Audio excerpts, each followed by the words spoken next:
Shalom seluruh warga kerajaan. Discipline your mind. Perkataan disiplin berasal dari disciple, murid. Tetapi disiplin selalu berbicara tentang military, tentang kemiliteran. Ayat pokok kita, mungkin kita mulai baca ayat ketiga ya. Memang kami hidup di dunia, tapi kami tidak berjuang. Berjuang di sini adalah military campaign. Sebab ayat 4 berkata, senjata kami dalam perjuangan bukan senjata duniawi, melainkan senjata rohani yang diperlengkapi dengan kuasa Allah. Dinamo, mighty, berkuasa ya. Untuk apa saudaraku? Meruntuhkan benteng-benteng. Bukan merubuhkan gubuk-gubuk ya. Meruntuhkan benteng-benteng.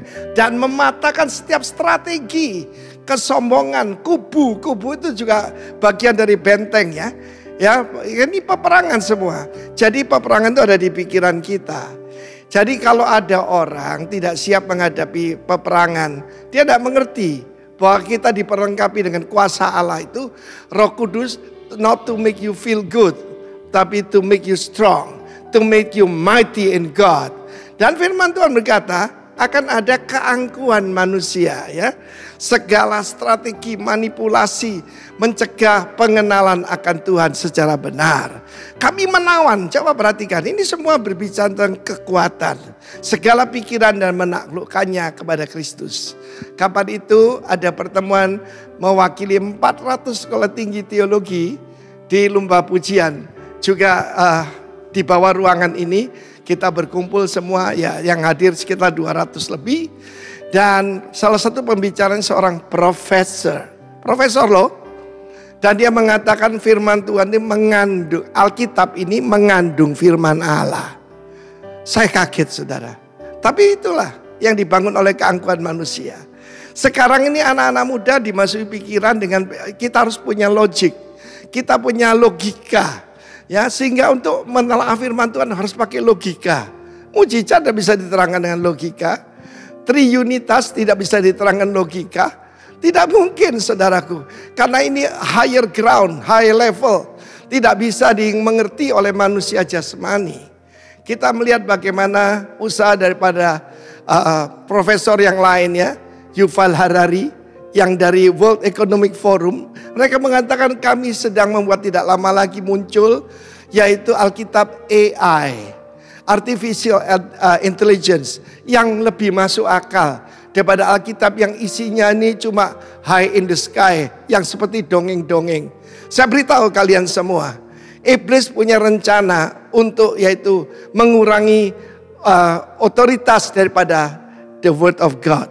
Bahkan ada yang mengajarkan tidak perlu lagi baca Alkitab, Perjanjian Lama, dan perkataan Yesus itu tidak semua sama derajatnya. Sebelum kebangkitan itu kurang. Jadi yang paling penting itu surat-surat Rasul Paulus. Saya mau beritahu, Rasul Paulus cuma seorang murid.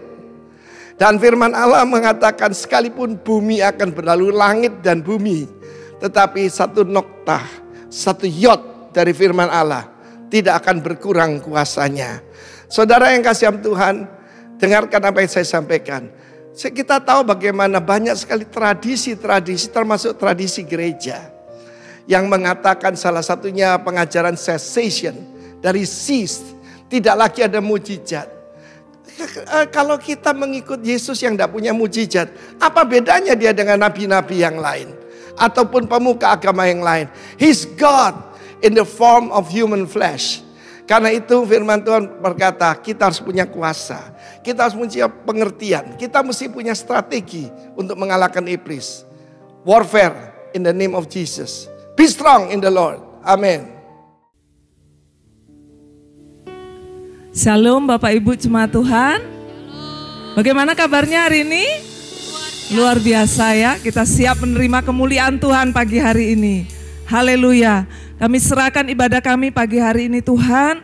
Kami mau berjalan dari kemuliaan kepada kemuliaan yang Tuhan siapkan buat kami. Pagi hari ini kami persembahkan seluruh kehidupan kami Tuhan.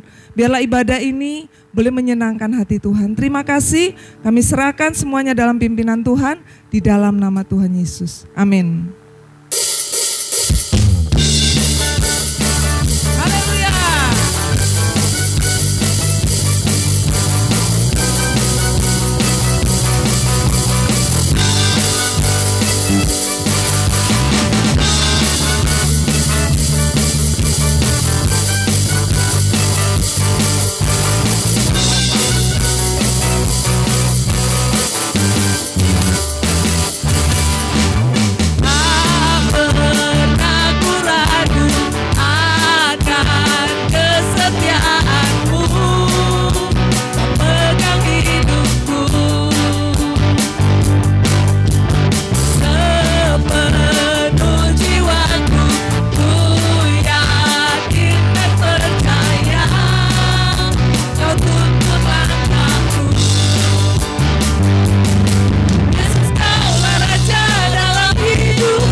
kudus Tuhan.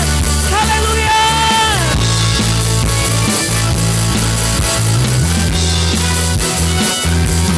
Namamu kudus, kudus yang agung. Engkaulah Raja berkuasa dan benar. Kami bersuka mengangkat suara bagimu Raja beragung selamanya. Tak terbandingkan oleh megahnya dunia, kebenaranmu membebaskan, ubahkan segalanya. Yes, hanya Kau yang terbesar, Kau terbesar, ya Kau selamanya. Hanya Kau yang terdahsyat, Kau terdahsyat, Yesus selamanya. Kau terbesar. Terima kasih Tuhan, kami bersuka cita karena Kau Tuhan.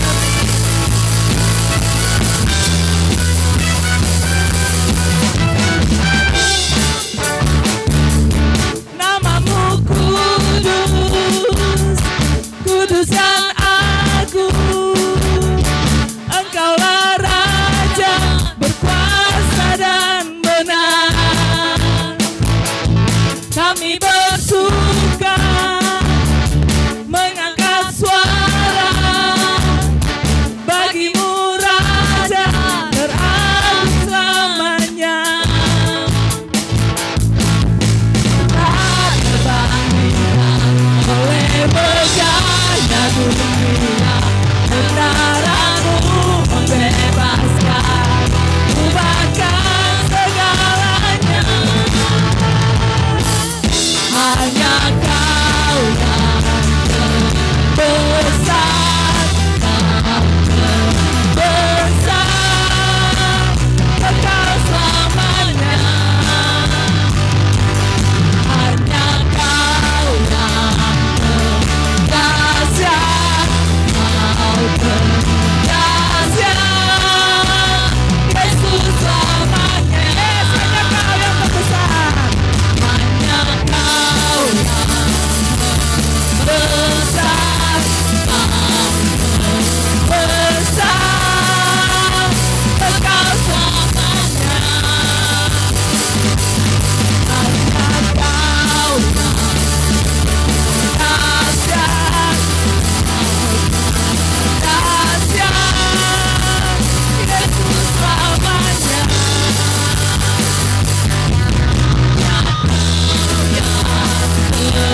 Besar, Kau terbesar, Kekal selamanya. Hanya Kau yang terdahsyat, Kau terdahsyat, Yesus selamanya. Hanya Kau yang terbesar. Hanya Kau yang terbesar, Kau terbesar, Kekal selamanya. Hanya Kau yang terdahsyat, Kau terdahsyat, Yesus selamanya. Kau terbesar.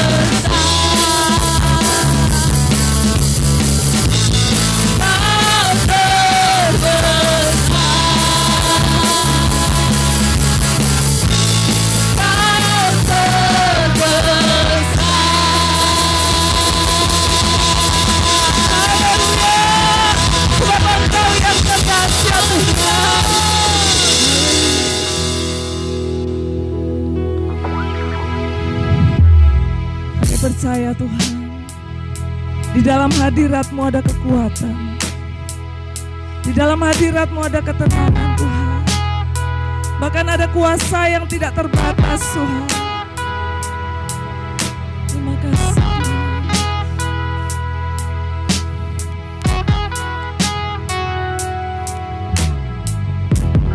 Ku menyembah dalam kudus hadirat-Mu, hampiri tahta kasih karunia-Mu Bapa.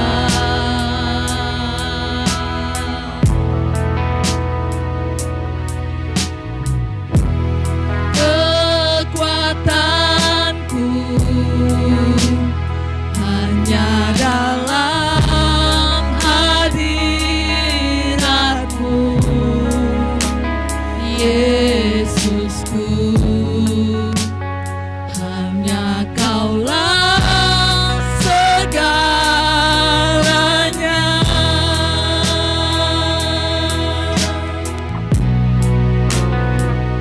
Ku yakin Kau hadir di sini. Ku rasakan kuasa yang tak terbatas. Ku yakin Kau nyata di sini. Kemenangan terjadi di sini. Terima kasih Tuhan. Ku menyembah dalam kudus hadirat-Mu, hampiri tahta kasih karunia-Mu Bapa.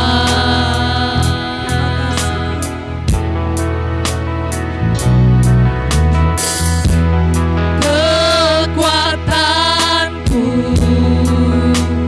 hanya dalam hadirat-Mu, Yesusku. Hanya Kaulah segalanya.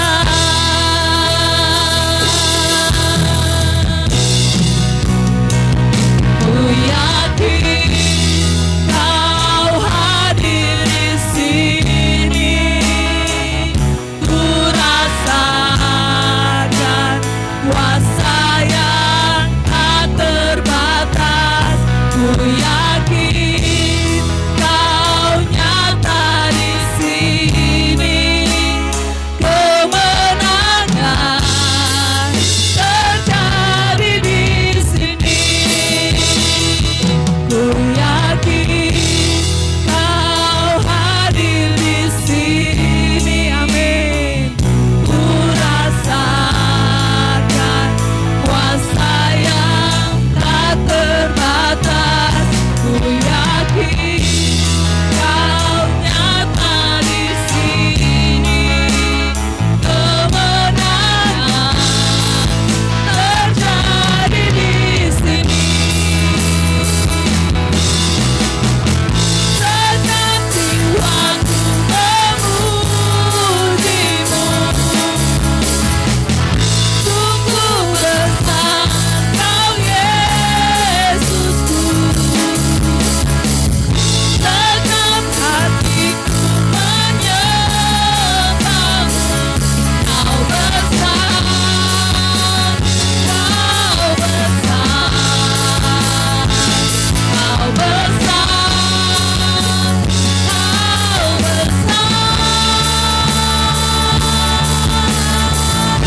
Kemenanganku ada dalam-Mu. Ku yakin Kau hadir di sini.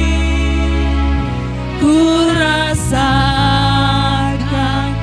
kuasa yang tak terbatas. Ku yakin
kuasa-Mu sanggup untuk memulihkan kami Tuhan.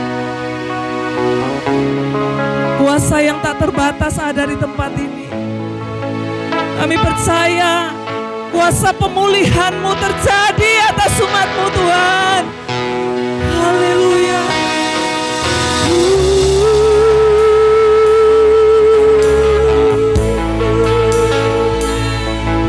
Mari kita terima lawatan daripada Tuhan yang akan menyembuhkan dan memulihkan kita. Terima kasih.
kasih Tuhan mengalir kuasa dari tempat maha tinggi, Bapa kekal mulia, Kau hadir di sini, memulihkan hati, menyembuhkan yang terluka. Ku kan tenang bersamamu, Bapa.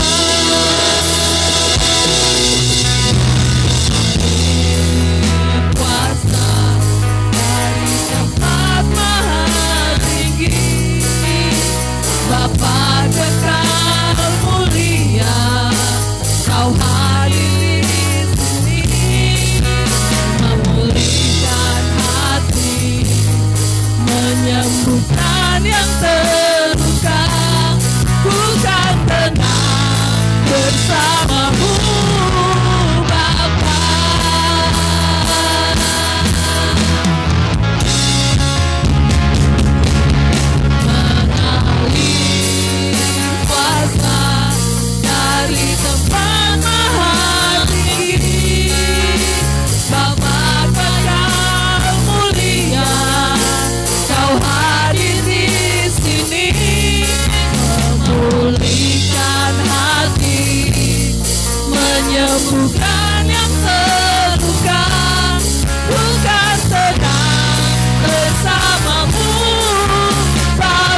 Kami bersyukur Bapa, kami boleh menikmati hadirat-Mu pagi hari ini.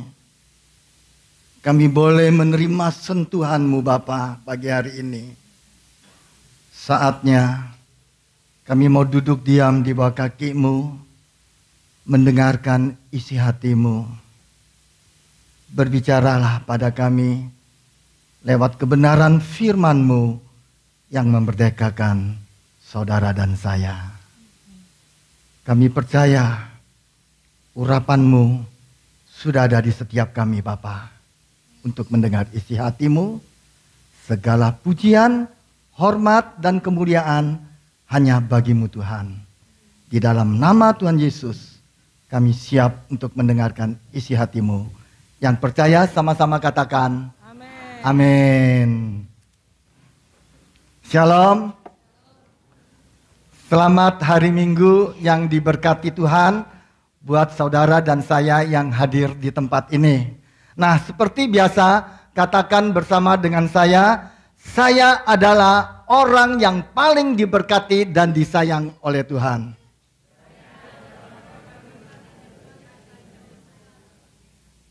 Katakan samping kiri kanan saudara, katakan juga kamu juga orang yang paling diberkati dan disayang oleh Tuhan.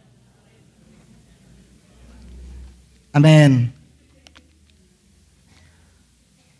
Oktober 2023, tema ulang tahun gereja yang ke-31 adalah Divine Restoration, pemulihan yang berasal dari Tuhan. Saya lanjut.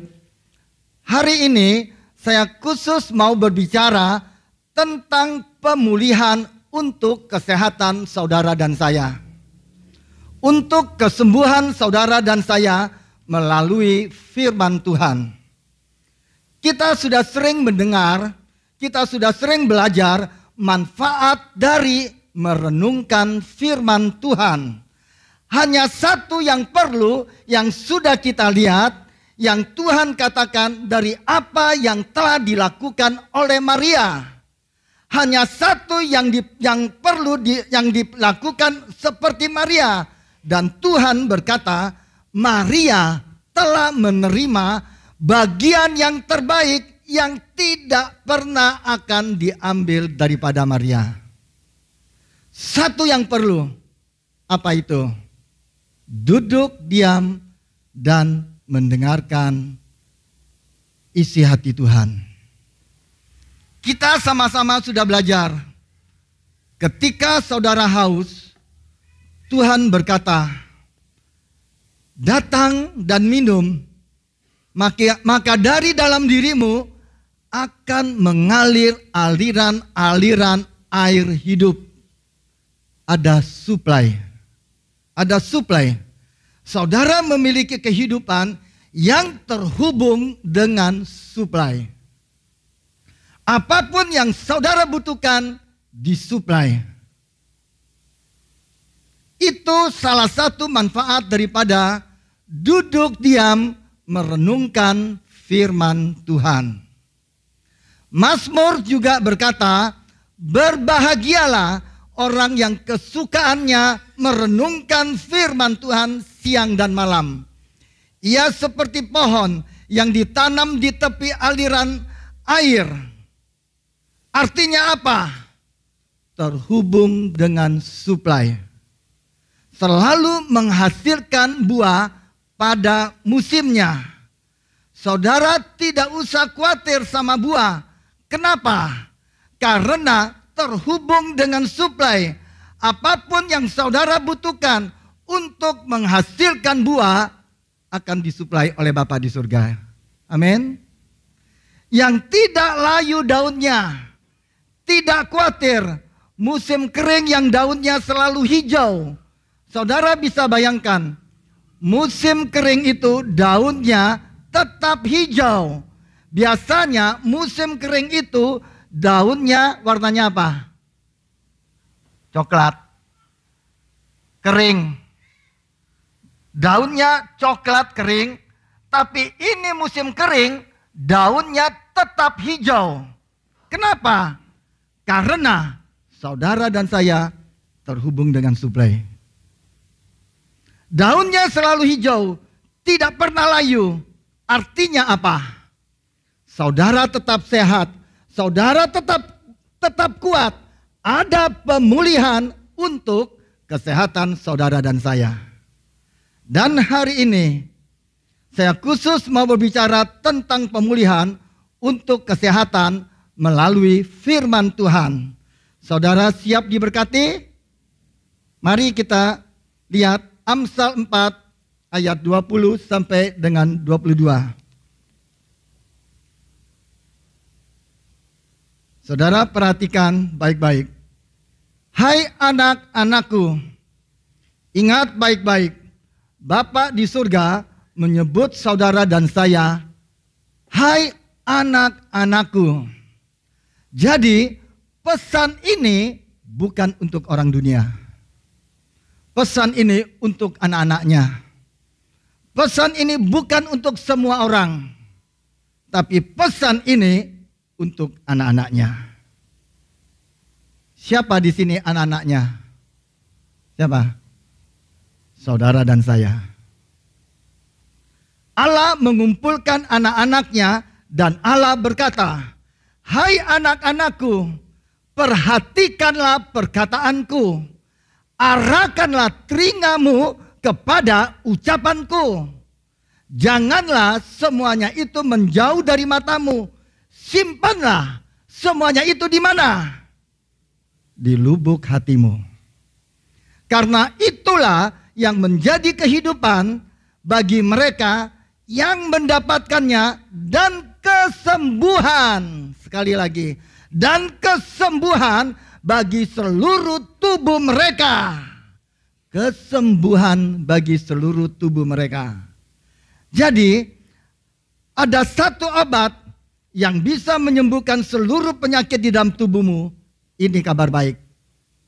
Saya mau saudara mengerti terlebih dahulu mengenai obat-obatan yang selama ini saudara dan saya minum.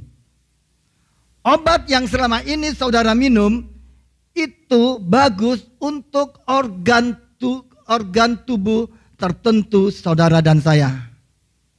Tetapi kalau saudara konsumsi dalam jangka waktu yang panjang, itu akan menimbulkan efek negatif untuk organ tubuh yang lain. Benarkah demikian? Ini sangat benar. Puji Tuhan untuk obat-obatan. Puji Tuhan untuk hikmat yang Tuhan berikan kepada dokter dalam ilmu kedokteran, dalam ilmu farmasi, sehingga manusia bisa menciptakan obat, metode, cara untuk menyembuhkan berbagai macam penyakit. Puji Tuhan.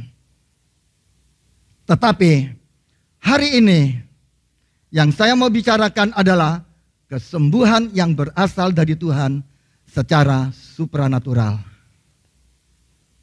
Jadi, seperti yang saya katakan tadi, obat yang saudara minum selama ini itu bagus untuk organ-organ tertentu. Tetapi tidak bagus untuk organ tubuh saudara yang lain. Ada efek samping yang negatif. Terutama kalau saudara konsumsi dalam jangka waktu yang panjang. Tetapi tidaklah demikian dengan obat yang berasal dari Tuhan. Justru kalau saudara konsumsi dalam jangka waktu yang panjang, sekalipun overdosis, itu sangat bagus sekali. Amin. Justru lebih baik pada akhirnya kalau saudara ketergantungan. Kenapa? Karena itulah yang menjadi kehidupan bagi mereka yang mendapatkannya dan kesembuhan bagi seluruh tubuh mereka. Ayat berikutnya.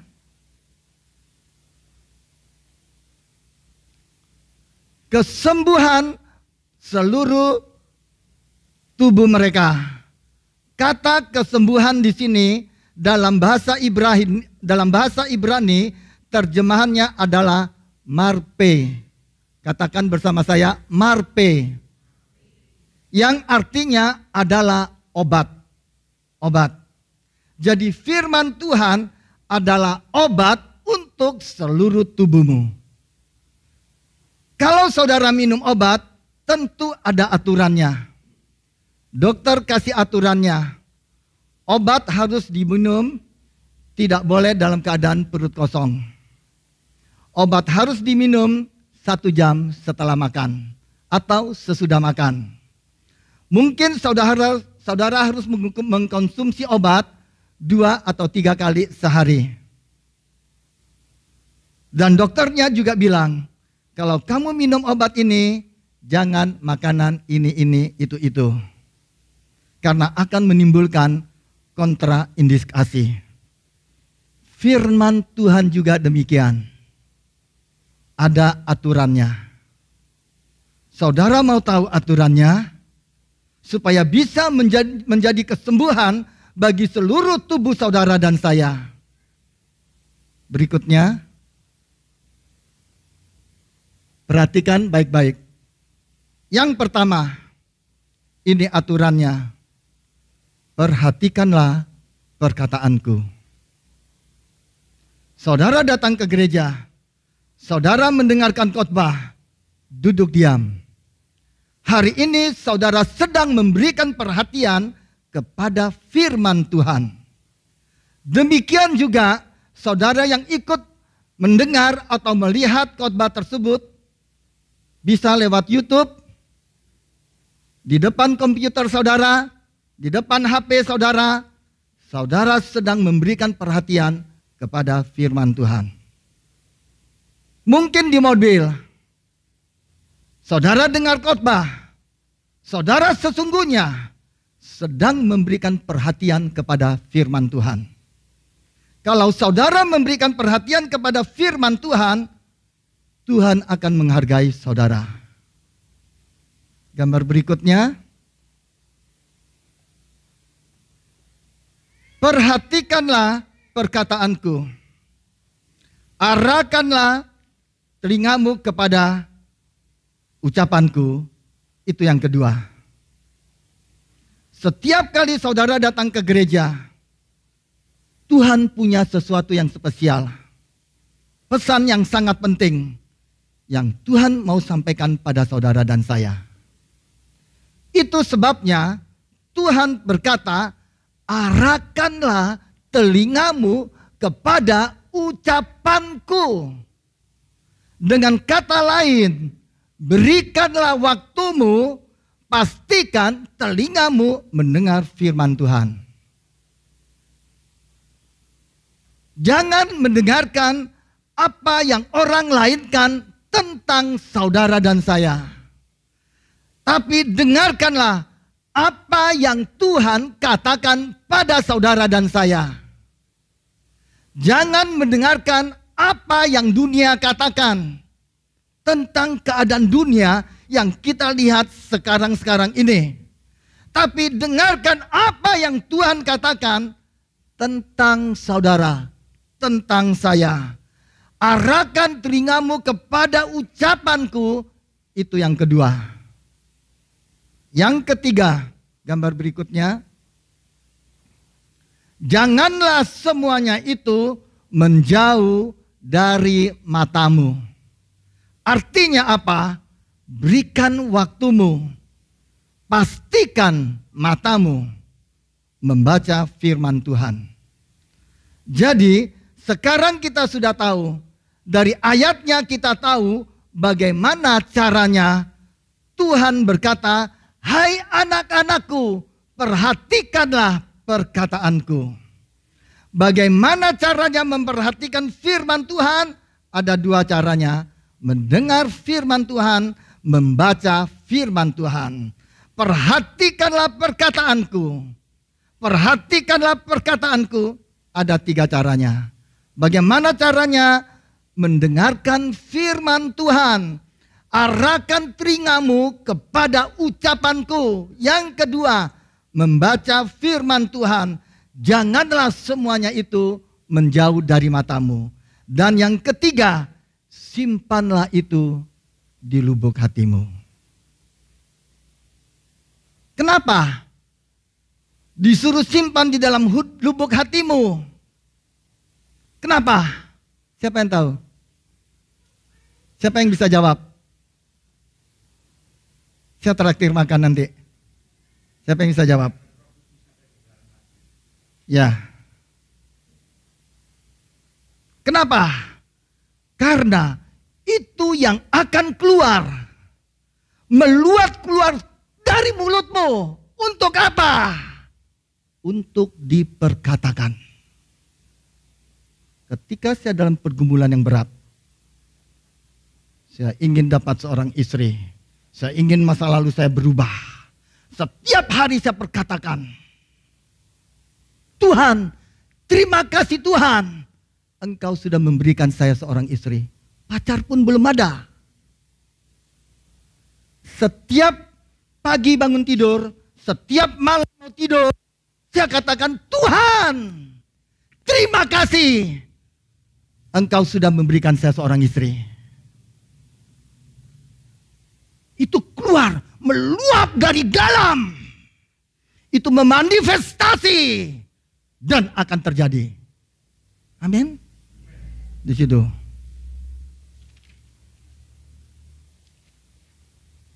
Karena hari ini kita hidup berdasarkan oleh roh iman. Kita hidup berdasarkan roh iman. Apa itu roh iman? Siapa yang bisa jawab? Aku percaya, sebab itu aku berkata-kata. Sekali lagi. Aku percaya, sebab itu aku berkata-kata. Apa yang saudara katakan? Itu meluap dari hatimu. Simpanlah semuanya itu di lubuk hatimu. Untuk apa? Sekali lagi saya katakan, untuk diperkatakan. Waktu saudara perkatakan, saudara akan melihat manifestasinya. Amin. Lanjut ayat berikutnya.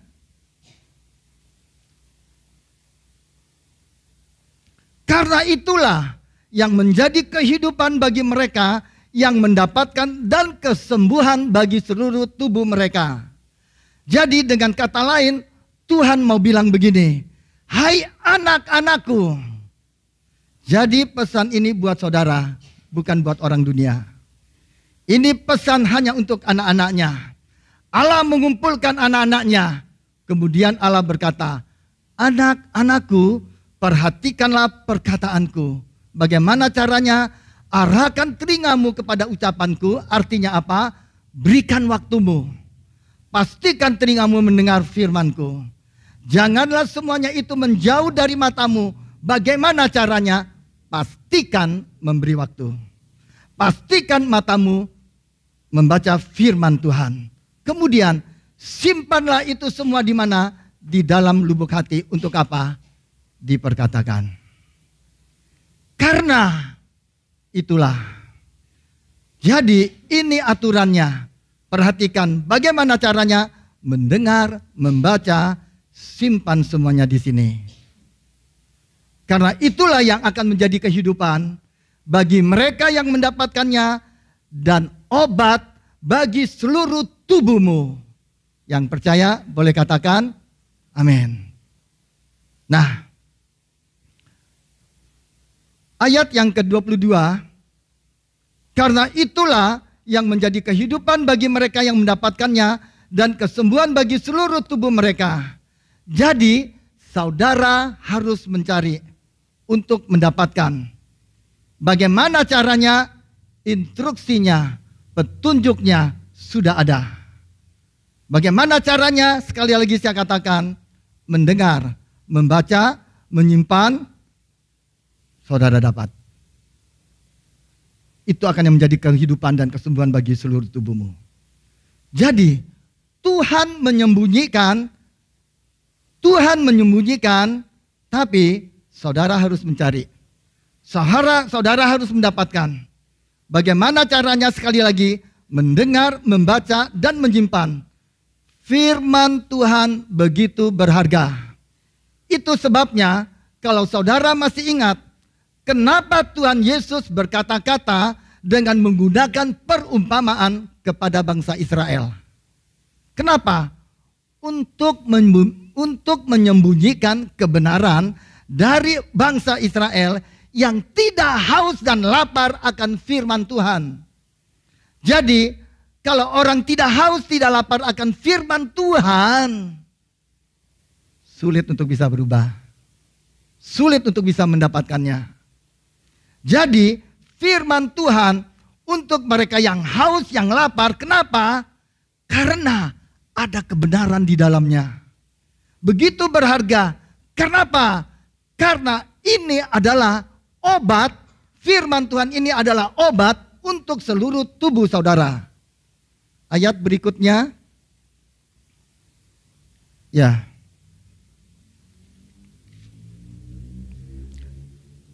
Saya bacakan. Kita sama-sama membaca dengan suara yang lantang. 2, 3.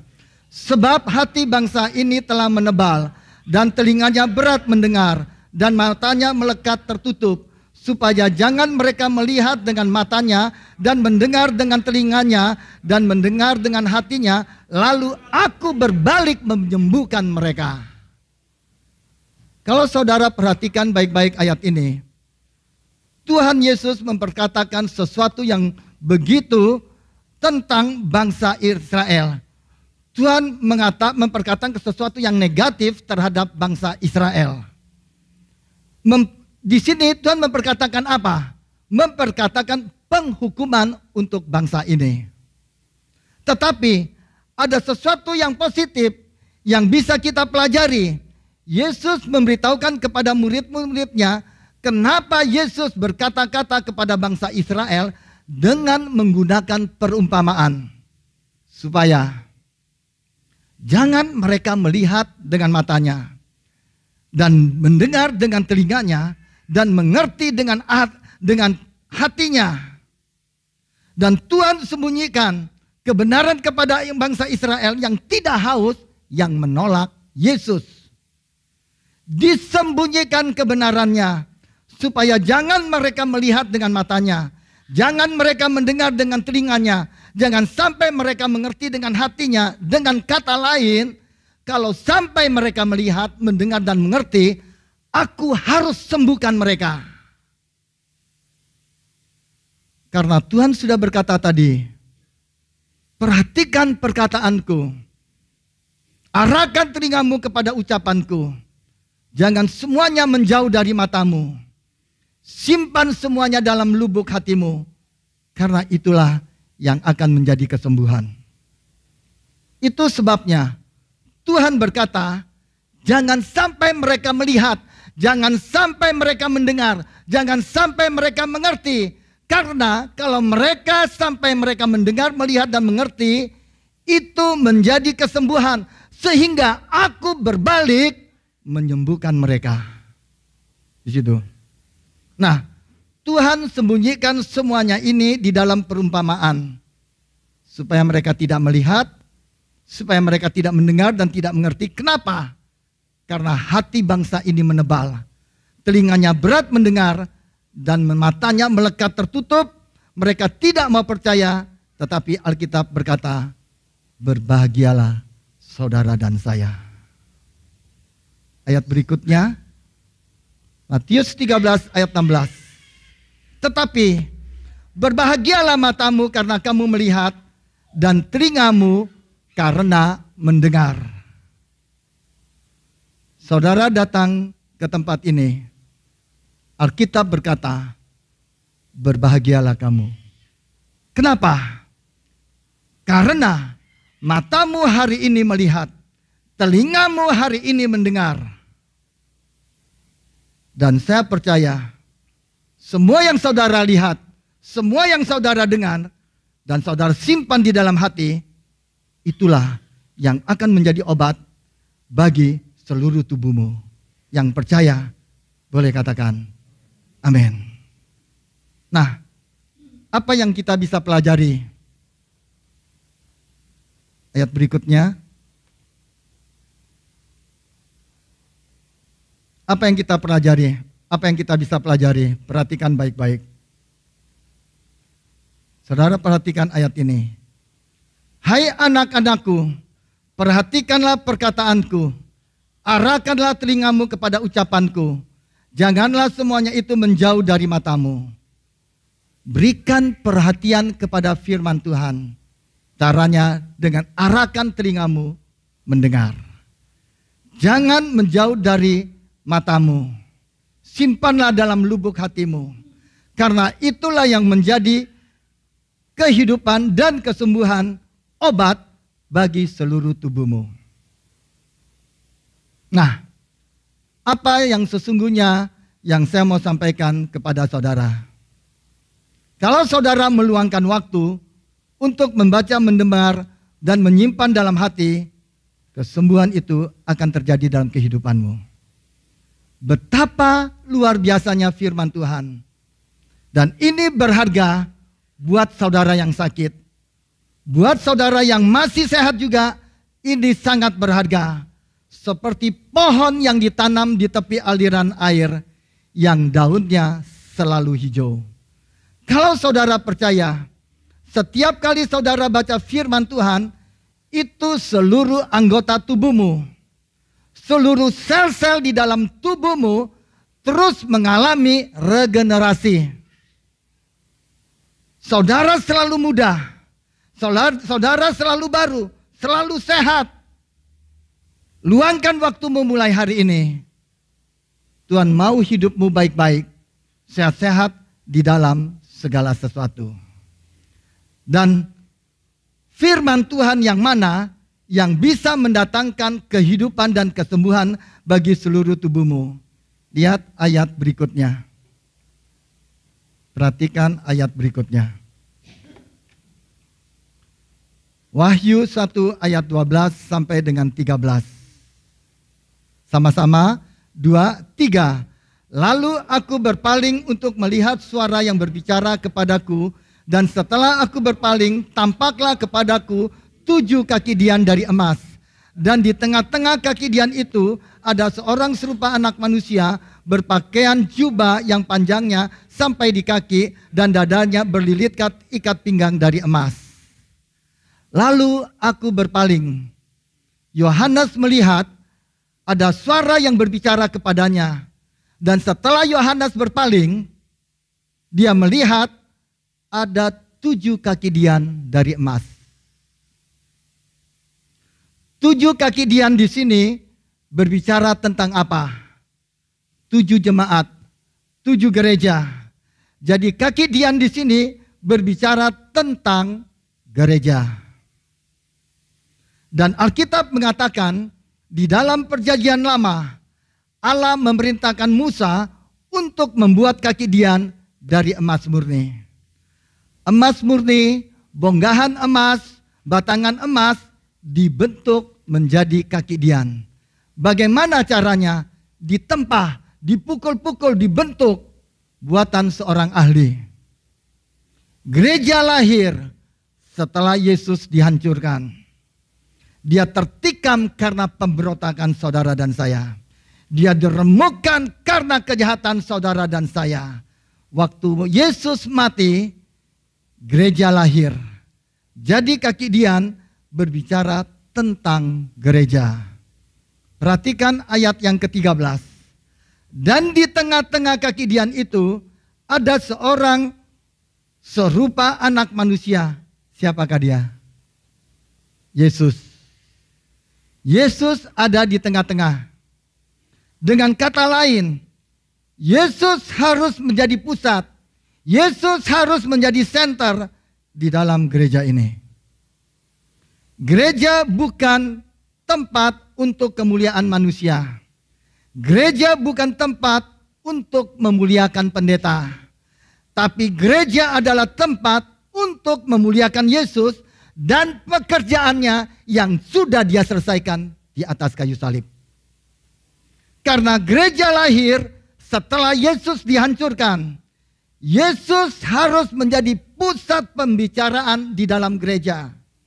Yesus dan pekerjaannya yang sudah dia selesaikan di atas kayu salib, itu yang harus dibicarakan di dalam gereja. Kalau saudara menyalakan kaki dian, maka semua sinar, semua terang akan menuju kepada siapa? Perhatikan. Semua menjadi penerang, kaki dia dinyalakan. Akan menuju kepada siapa?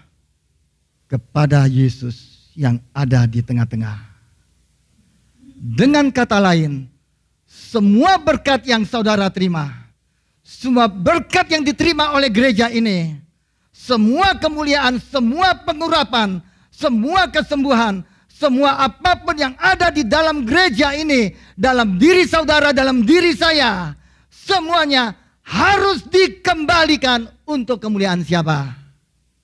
Kemuliaan Yesus, bukan untuk kemuliaan manusia. Jadi gereja ini harus memuliakan Yesus. Amin. Nah, Yesus berkata kepada jemaat di Efesus, salah satu jemaat dari ketujuh jemaat, jika kamu tidak bertobat, aku akan mengambil kaki dianmu.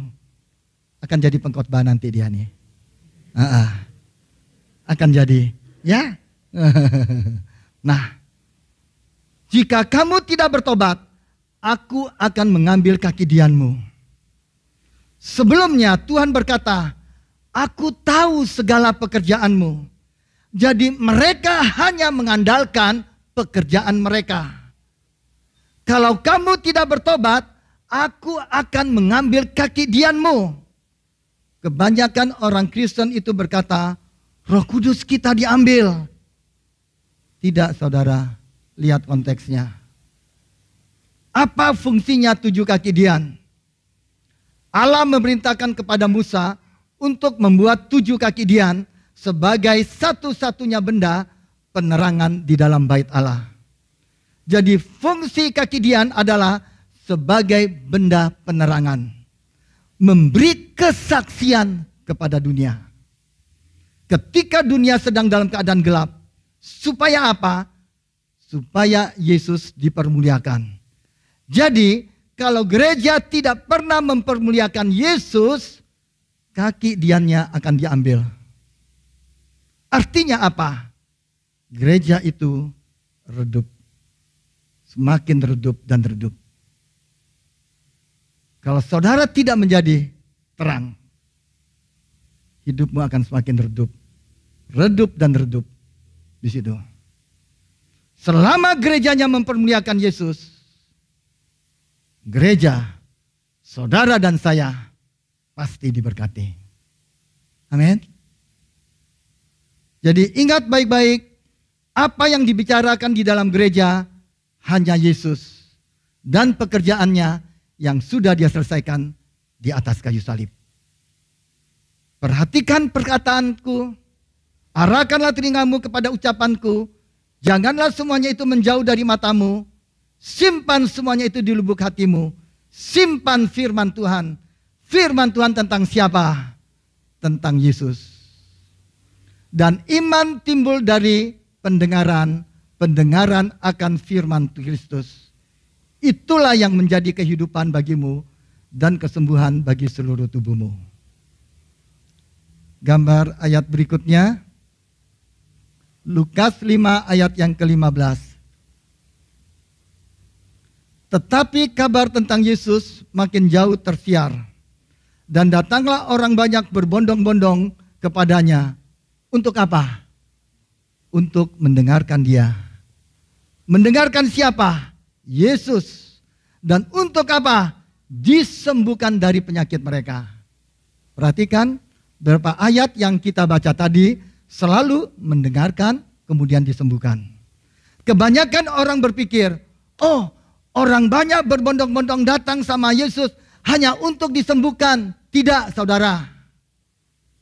Yang pertama kali adalah mereka yang datang berbondong-bondong kepada Yesus, ayat firman Tuhan ini, dan yang sebelumnya juga berkata apa? Mendengarkan. Mereka mendengarkan, itu yang pertama. Setelah itu, setelah mereka mendengar, baru mereka disembuhkan. Disembuhkan. Mendengar terlebih dahulu, baru disembuhkan. Jadi saudara harus melihat firman Tuhan itu tidak akan bertentangan. Amsal berkata, perhatikanlah perkataanku, arahkanlah telingamu kepada ucapanku. Janganlah semuanya itu menjauh dari matamu, simpan di dalam lubuk hatimu. Lihat, baca, dengar, percaya, baru sesudah itu Allah berkata, itulah yang menjadi kehidupan dan kesembuhan. Nah, begitu juga pada zaman Yesus. Mereka datang untuk apa? Mendengar terlebih dahulu, baru sesudah itu mereka yang mendapat. Mereka yang mendengar, mereka yang membaca, mereka yang menyimpan dalam hati, Tuhan sembuhkan mereka. Tuhan sembuhkan saudara dan saya. Itu polanya. Polanya. Tolong diperhatikan polanya. Apa yang saya mau sampaikan polanya. Dan polanya tetap sama. Kalau kita lihat ayat pasal selanjutnya. Kumpulan orang yang sama. Peristiwa yang berbeda. Kumpulan orang yang berbeda. Perhatikan baik-baik. Lanjut. Ayat berikutnya. Ya. Lalu ia turun dengan mereka dan berhenti pada suatu tempat yang datar. Di situ berkumpul sejumlah besar dari murid-muridnya dan banyak orang lain yang datang dari seluruh Yudea dan dari Yerusalem dan dari daerah pantai Tirus dan Sidon. Perhatikan ayat yang ke-18. Mari kita sama-sama. 2, 3. Mereka datang untuk mendengarkan dia dan untuk disembuhkan dari penyakit mereka. Juga mereka yang dirasuk oleh roh-roh jahat beroleh kesembuhan. Mereka datang untuk yang pertama mendengarkan dia, mau untuk disembuhkan dan disembuhkan. Saudara bisa lihat polanya. Pertama mendengar, setelah mendengar baru disembuhkan. Nah, saya ada mendengar kesaksian dari seorang hamba Tuhan ketika dia berbicara tentang kesembuhan ini. Dia katakan gini, jangan saudara datang ke tempat ini, atau jangan saudara pada saat datang ke gereja, kalau sudah mau selesai khotbah, baru saudara datang. Dan kemudian minta untuk didoakan, untuk disembuhkan. Jangan, dia katakan. Karena ada jemaat yang datang ke gereja terlambat. Ketika sudah mau selesai ibadah, baru datang. Dan hanya untuk apa? Minta didoakan. Ini hamba Tuhan ini berkata. Hamba Tuhan tersebut berkata, saya tidak bisa mendoakan ibu. Kalau ibu tidak mendengar terlebih dahulu firman Tuhan. Kalau ibu tidak dengar firman Tuhan, maka tidak akan timbul iman. Benar atau tidak? Tidak akan timbul iman. Iman timbul dari pendengaran. Pendengaran akan firman Tuhan. Karena itulah yang akan menjadi kehidupan dan kesembuhan bagi seluruh tubuhmu. Jadi, saudara datang ke gereja, mendengar, iman timbul, baru kita sama-sama sepakat mendukung imanmu di dalam doa. Saya tiba-tiba ingat, waktu pertama kali saya masih di dalam pergumulan, saya pergi satu ibadah, saya ingat sekali itu di Goskate. Itu yang khotbah, saya ingat Pak Arifin yang mimpin pujian, Pak Roni. Setelah dia sampaikan firman Tuhan, dia katakan, siapa yang punya masalah, mempunyai sakit, yang punya pergumulan masalah, maju ke depan. Saya orang yang pertama lari ke depan. Kenapa? Mendengar firman Tuhan, iman timbul. Ada reaksi lari ke depan. Saya mau Tuhan kau pulihkan aku Tuhan. Saya didoakan. Langsung terjadi saat itu? Tidak. Butuh proses yang panjang. Tapi saudara bisa melihat, saya berada di tempat ini. Itu semua karena anugerah Tuhan. Amin. Di situ. butuh proses, butuh kerendahan hati untuk mau dibentuk, mau diproses.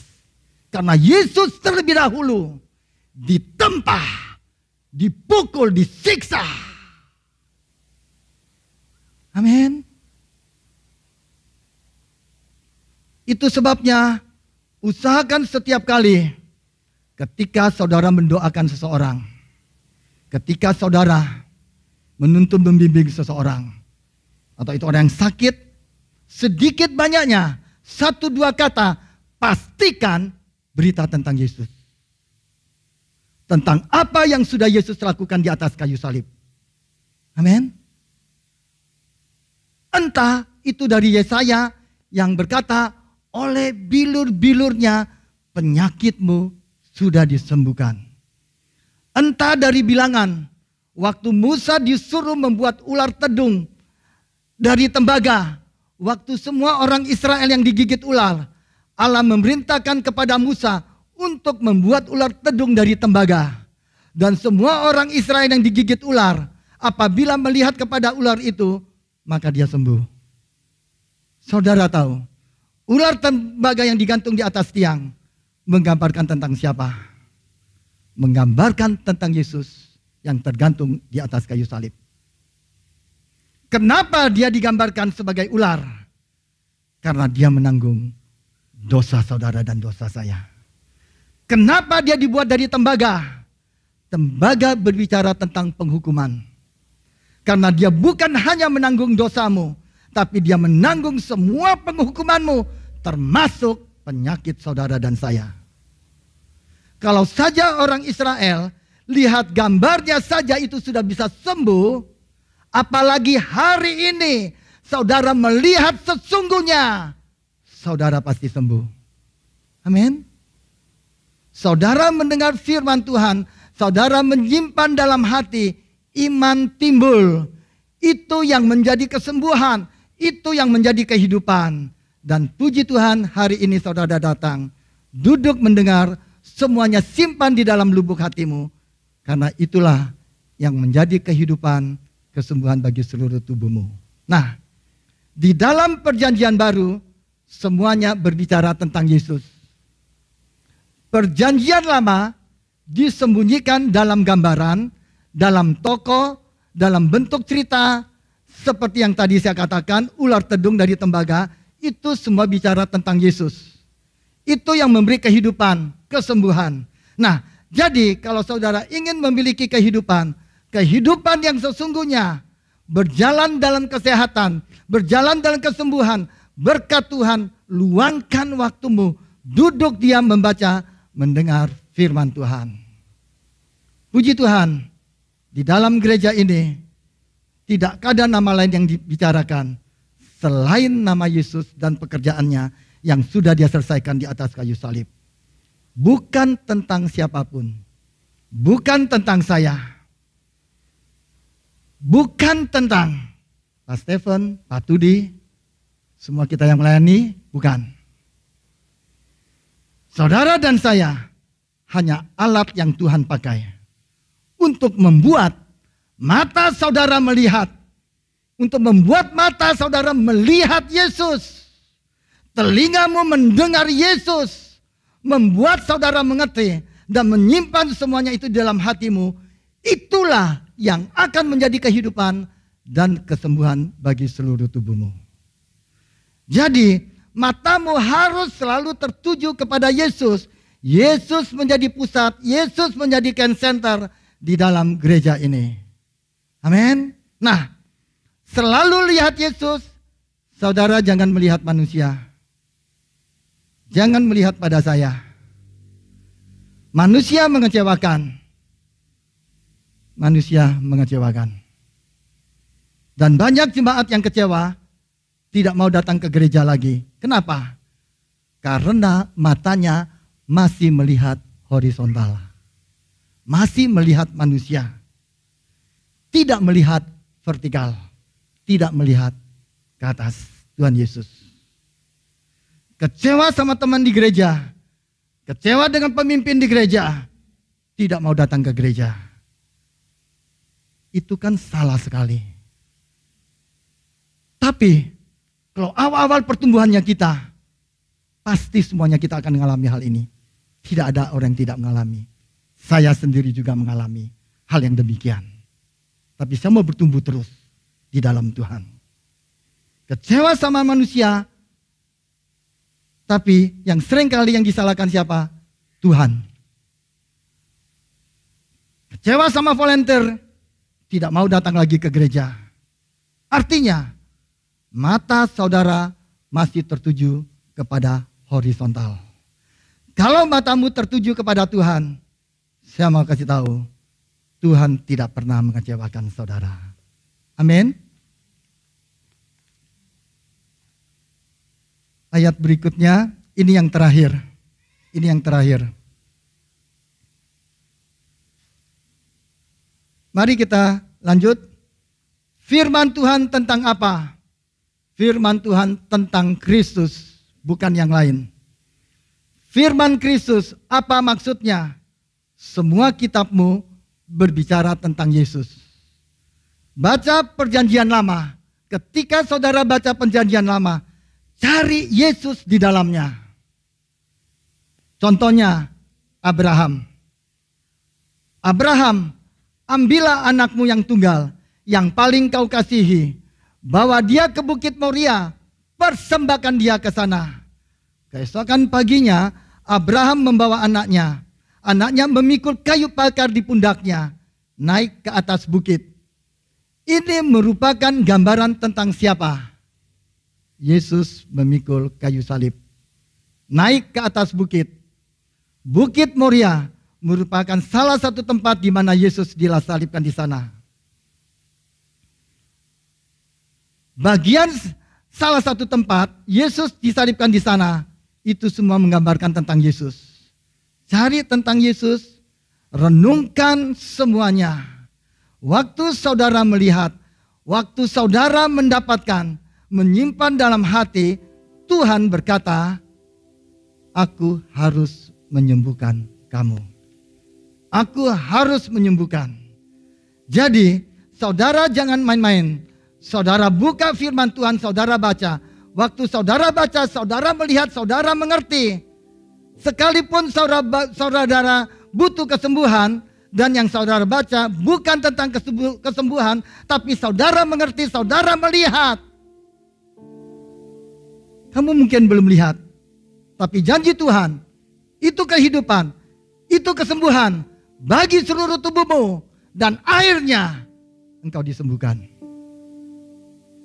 Supaya waktu mereka melihat, waktu mereka mendengar, waktu mereka mengerti, aku harus menyembuhkan mereka. Itu janji Tuhan. Jadi, betapa luar biasanya firman Tuhan, firman Kristus. Perhatikan firman Kristus. Arahkanlah telingamu mendengar semua firman tentang Tuhan Yesus. Baca semua firman Tuhan tentang Tuhan Yesus. Simpan dalam lubuk hatimu. Artinya apa? Kalau engkau sudah mendapatkan semuanya itu, kamu mendapatkannya. Ketika Tuhan kasih saya, lewat pergumulan saya, ada 3 firman Tuhan yang diberikan pada saya hidupi. Salah satunya Filipi 4 ayat 6 dan 7. Terus kemudian Markus 11 ayat 24. Terus yang ketiga Yohanes 15 ayat ke-7. Semuanya itu saya simpan di dalam lubuk hati saya dan saya perkatakan. Akhirnya semuanya itu termanifestasi dalam hidup saya. Dan dia jawab. Ketika saya renungkan. Ada proses yang harus kita lewati. Amin. Di situ.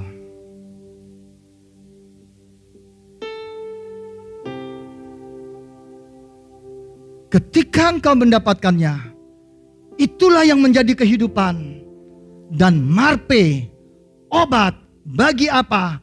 Bukan hanya obat untuk sakit kepala, bukan, tapi seluruh tubuhmu disembuhkan, diberkati.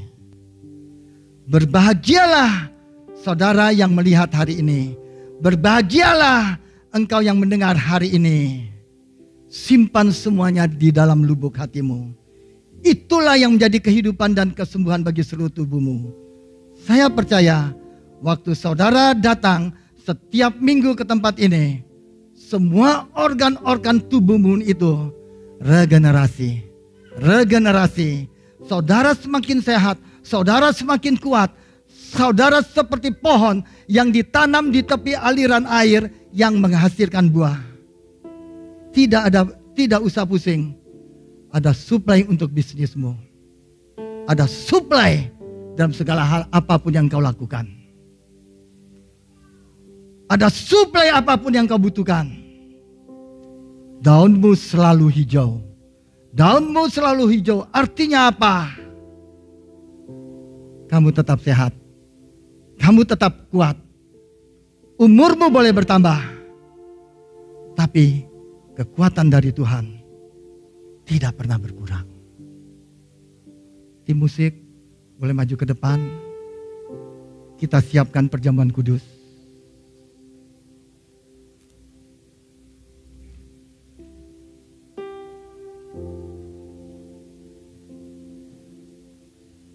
Adakah di antara saudara yang belum menerima roti dan anggur? Boleh angkat tangan supaya bisa dilayani.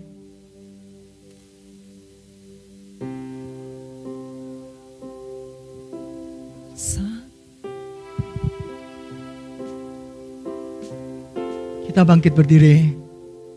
Siapkan hati kita untuk perjamuan kudus.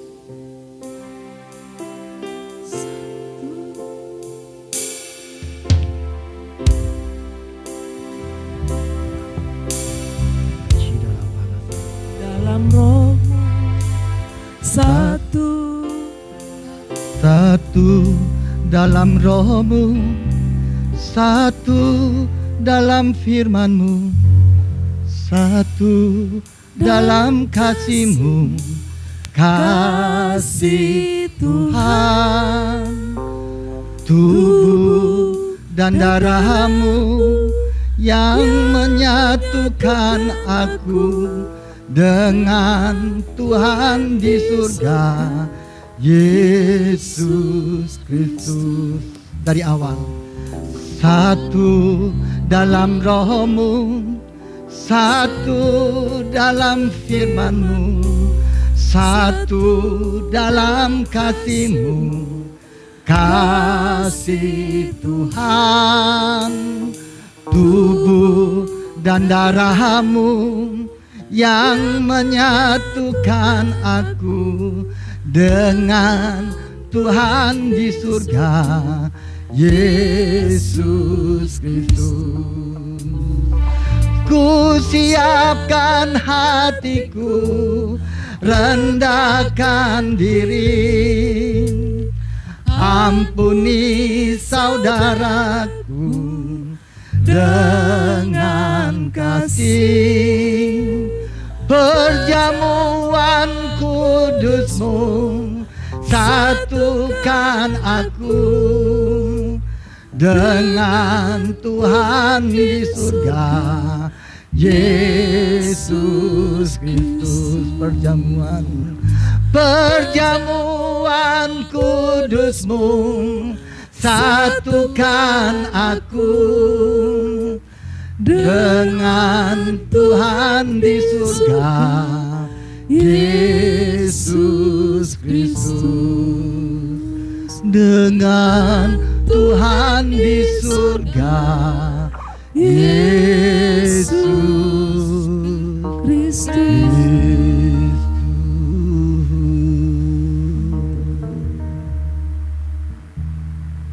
Siapkan hatimu untuk perjamuan kudus. Sebelum kita menyantap tubuh dan darahnya, renungkan firman Tuhan yang barusan kita dengar. Biar itu engkau simpan di dalam lubuk hatimu.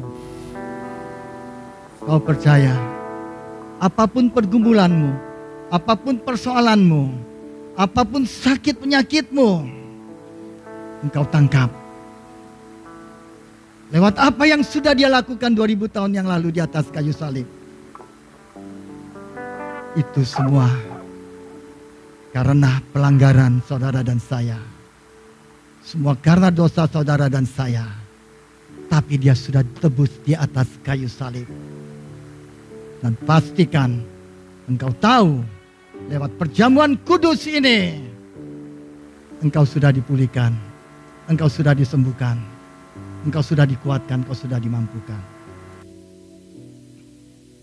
Sekarang tiba saatnya kita akan menyatu dengan tubuh Kristus dan darah Tuhan. Kita siapkan hati kita.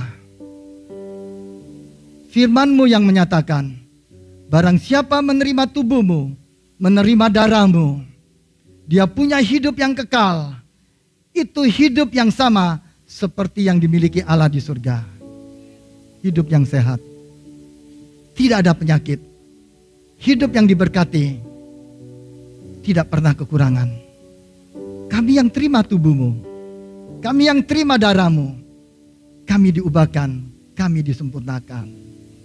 Bukankah roti yang ada di tangan kita ini merupakan persekutuan kita dengan tubuh Kristus? Mari kita makan dalam nama Tuhan Yesus.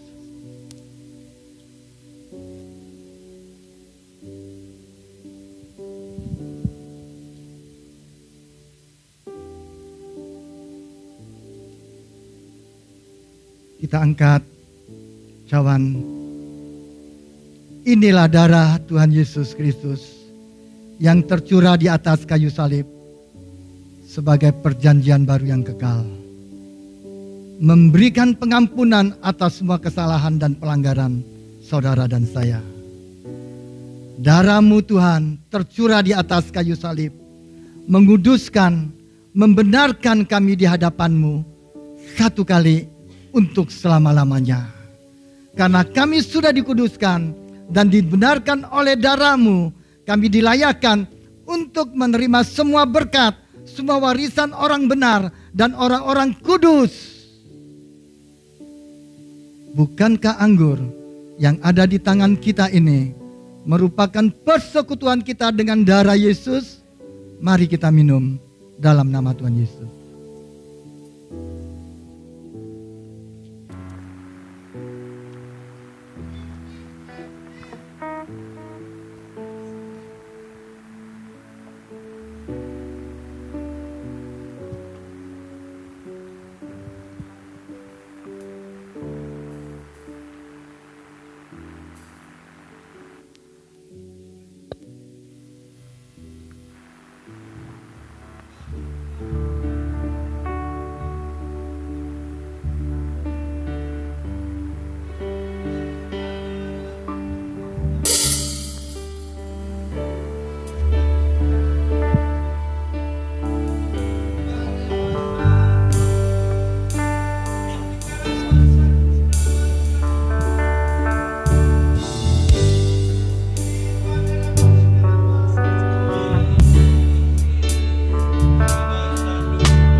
Bakarabasandu, bakarabasande.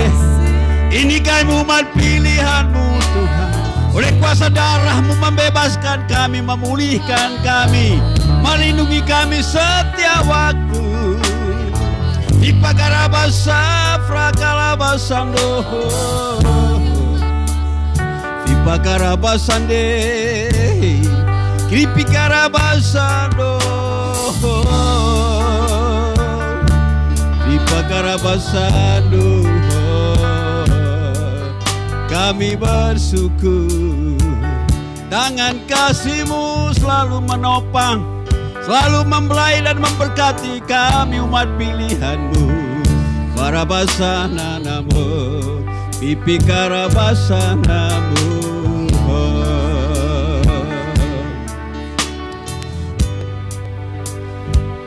Kami bersyukur dan terima kasih kepada-Mu, Bapa di surga, Bapa yang kami muliakan di dalam Yesus Tuhan kami. Terima kasih kebenaran-Mu, terima kasih firman-Mu yang sudah Kau berikan pada kami pagi hari ini. Engkau terus mengingatkan kami Kami kuat, kami sehat hari ini. Kami diberkati dalam banyak hal. Oleh kuasa perkataan firman-Mu yang memerdekakan, memulihkan kami umat pilihan-Mu. Terima kasih Bapa di sorga, perjamuan kudus yang kami terima pagi hari. Kami bersyukur bahwa kami memang harus terus dibawa jauh proses. Kami percaya di balik proses kemuliaan Tuhan nyata atas kami. Karena kami terus berjalan sesuai tuntunan dan pimpinan kuasa roh Tuhan. Terima kasih Bapa di sorga, urapi hamba-Mu, pakai lebih lagi dalam segala hal. Terima kasih dalam nama Yesus, berkati keluarganya, pelayanan, bisnis Tuhan berkati. Dalam nama Yesus, terima kasih kami percaya semua kami yang hadir pagi hari ini. Tuhan memberkati kami semua. Kami percaya kami pulang tidak sama lagi pada waktu kami masuk. Karena Tuhan memberkati kami lewat perkataan firman yang mengubahkan hidup kami. Pakai kami semua untuk terus menerangkan garam buat dunia ini dimanapun kami berada. Bapak, oleh sebab itu kami pagi hari kami berdoa. Kami sama-sama berdiri hadapan-Mu, bersafat buat bangsa kami. Kami mohon campur tangan Tuhan. Apapun situasi kondisi hari-hari menjelang pemilihan presiden 2024. Kami percaya Tuhan mengasihi bangsa kami. Dari Sabang sampai Merauke, dari haleluya, dari Sangihe sampai Rote, Tuhan memberkati bangsa kami. Karena Indonesia kepunyaan Tuhan. Indonesia spesial di mata Tuhan. Terima kasih Tuhan berkati pemerintahan kami. Dari Bapak Presiden sampai seluruh aparat pemerintah sekalipun. Tuhan memberkati. Karena Indonesia adalah spesial di mata Tuhan. Terima kasih buat kota yang kami cintai, Sumbawa ini. Kami percaya kami leluasa beribadah. Karena Tuhan memberkati kami semua. Termanifestasi. Kota kami diberkati oleh Tuhan. Seluruh aspek kehidupannya. Kami melihat Tuhan memberkati semuanya. Terima kasih Bapak di surga, sekali lagi kami merupakan salam atas bangsa kami. Kami merupakan salam atas daerah Sumbawa ini. Dari Sape sampai Tano Tuhan, sampai Sekongkang. Kami merupakan salam dalam nama Yesus. Kami merupakan salam atas Nusa Tenggara Barat dalam nama Yesus. Kami merupakan salam atas Indonesia dalam nama Tuhan Yesus. Kami merupakan salam atas Israel di Yerusalem dalam nama Yesus. Kami merupakan salam atas Amerika dan Eropa dalam nama Yesus. Biarlah salam atas bangsa-bangsa nyata di hari-hari ini. Sekalipun kami mendengar peperangan di mana-mana. Tapi kami percaya di balik semua ini Tuhan mengasihi bangsa-bangsa di bawah kolong langit ini. Terima kasih, kami bersyukur. Sebentar kami juga memberi persembahan dan persembahan misi. Kami percaya adalah setiap perkataan-Mu dan apa yang kami lakukan. Tuhan memberkati kami berlimpah-limpah. Terima kasih, dalam nama Yesus kami memberikan dengan penuh ucapan syukur. Di dalam nama Raja dan segala Raja, Yesus Kristus Tuhan kami berdoa. Haleluya. Amin. Tuhan memberkati.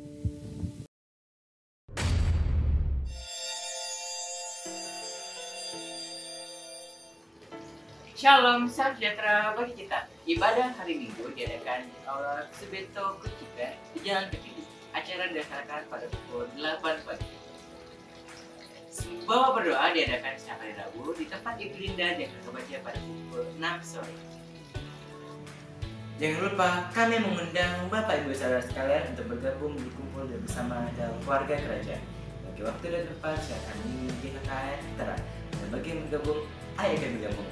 Kita akan mendapat kesatuan hati, tumbuh bersama dan memenangkan jiwa. Doa puasa diadakan sampai Sabtu di tempat Ibu Linda yang akan kebaca pada pukul 5:30. Ibadah rogi diadakan setiap hari Minggu di Aula Tunas Tertentu pada pukul 11 siang. Bagi jemaat yang ingin mengembalikan perpuluhan dan membantu pemanah gereja melalui M-Banking, bisa men-scan kris berikut atau melalui rekening BNI atas nama GBI Rock Sumbawa. Jangan lupa untuk subscribe, like, dan share YouTube Rock Sumbawa. Dan ikuti sosial media kami di Facebook dan Instagram atas nama GBI Rock Sumbawa. Selamat hari Minggu, Tuhan Yesus memberkati.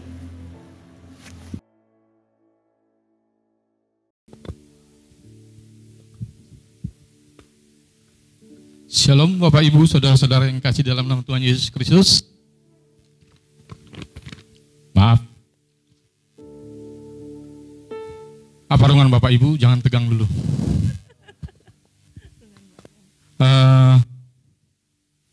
Untuk minggu depan, tadi sempat disampaikan, untuk minggu depan ibadah kita masih akan tetap di tempat ini, dilakukan pada jam yang sama. Kalau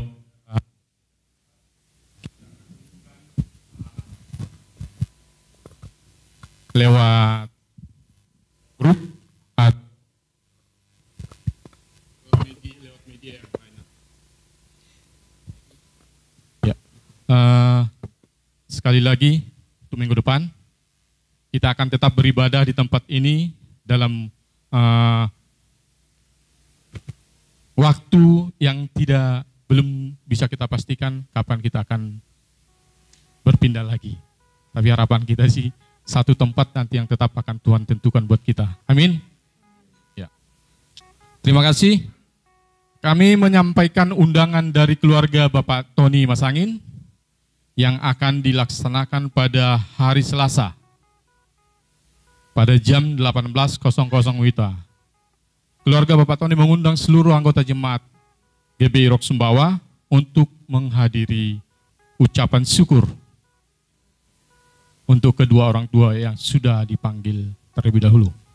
Jadi sekali lagi, pengucapan syukur akan dilaksanakan pada hari Selasa tanggal 17 Oktober 2023 jam 6 sore atau 18.00.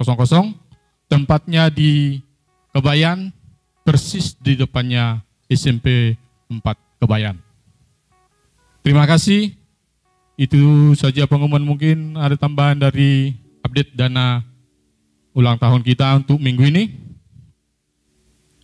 Ya, pemasukan dana sementara persembahan anniversary di tanggal 8 Oktober di minggu yang lewat 500.000, dari Basar ada 400.000, persembahan dari Kakak Garuda ada 500.000, persembahan dari Ibu Eci 80.000, persembahan dari EP 500.000, persembahan dari NN 1 juta, persembahan dari NN 1 juta, persembahan dari LS 150.000. Total pemasukan di tanggal 8 Oktober 4.130.000 dan hingga pada hari ini terkumpul dana 19.822.000 rupiah. Jadi dana yang masih dibutuhkan untuk acara perayaan Natal kita, ulang tahun kita nanti, ulang tahun gereja, dibutuhkan sebesar 7.578.000 rupiah. Ya, masih terbuka lahan taburan untuk Bapak Ibu. Kami percaya itu akan terpenuhi sebelum. Dan jangan lupa Bapak Ibu, nanti kalau keluar ada juga masih ada menu yang ditawarkan di pintu luar, dan yang sudah memesan bisa mengambil langsung. Dan jangan lupa seperti pesannya Bapak Erwin biasanya, jangan lupa untuk membayar. Terima kasih, itu saja. Kami serahkan kembali untuk Ibu Lydia. Mari saya undang kita semua bangkit berdiri, kita mengucap syukur buat ibadah kita pagi hari.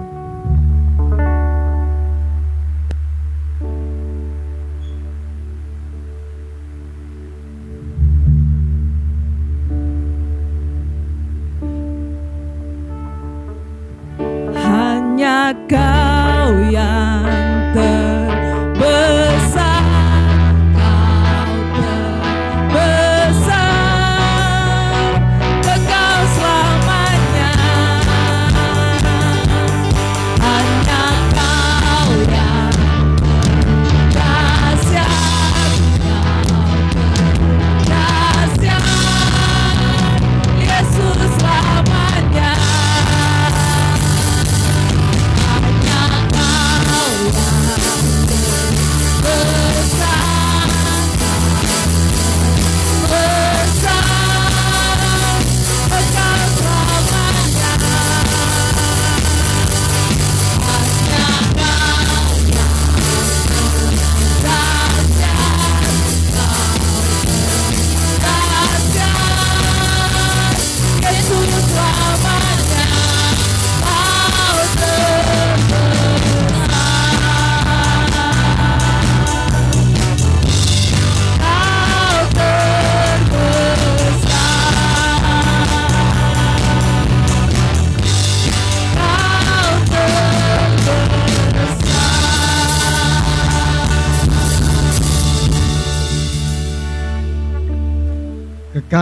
Kekasih Tuhan, angkat kedua tanganmu, terimalah berkat dari Allah Bapa, Putra, dan Roh Kudus, yaitu Tuhan Yesus Kristus, yang senantiasa menyertai saudara, melindungi saudara, memberkati saudara, mulai saat ini sampai Maranatha, bahkan sampai selama-lamanya. Semua yang percaya dan yang sudah diberkati sama-sama katakan, amin.